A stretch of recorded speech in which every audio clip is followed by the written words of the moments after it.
Father Christopher, thank you for joining us. It's a pleasure to have you on the Progeny podcast.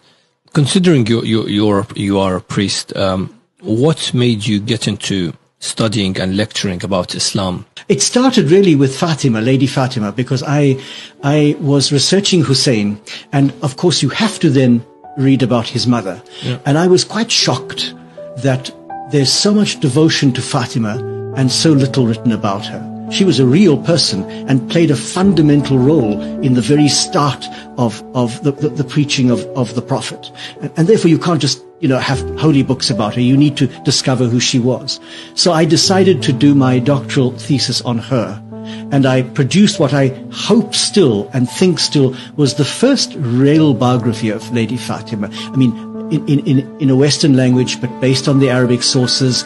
And your second book is on? So the second book is really, in a sense, a bit of a joke, in that there was a group of us in Rome, professors.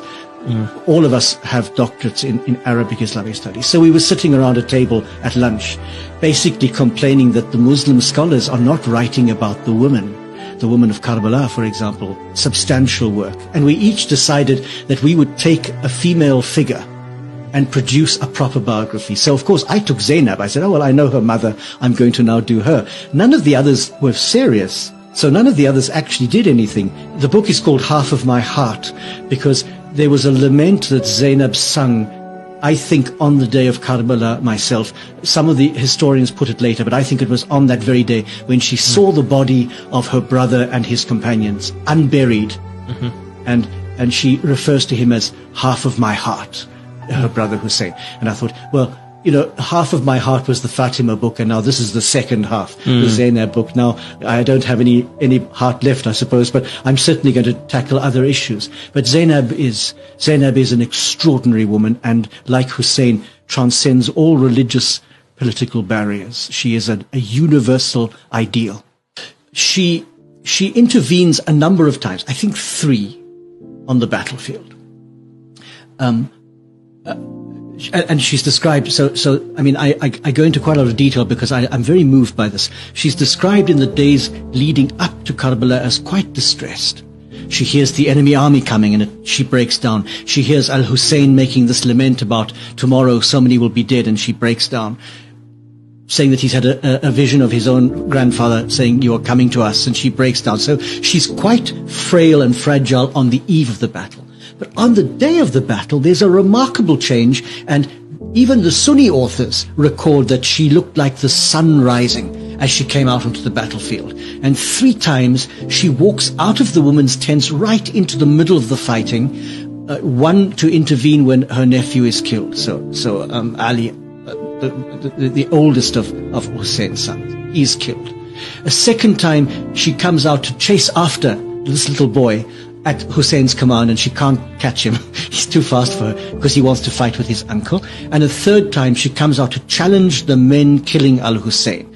And it's this famous challenge where somebody as terrible as Umar bin Sa'd turns away and weeps because he's challenged by her and he knows that he's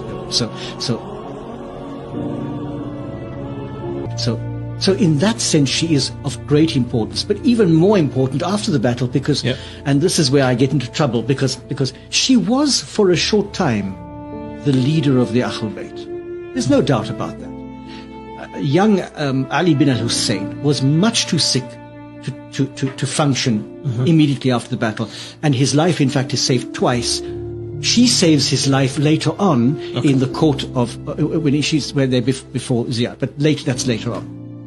It's that period of days after Karbala, from the journey between Karbala to Kufa to the court of Yazid, to Damascus.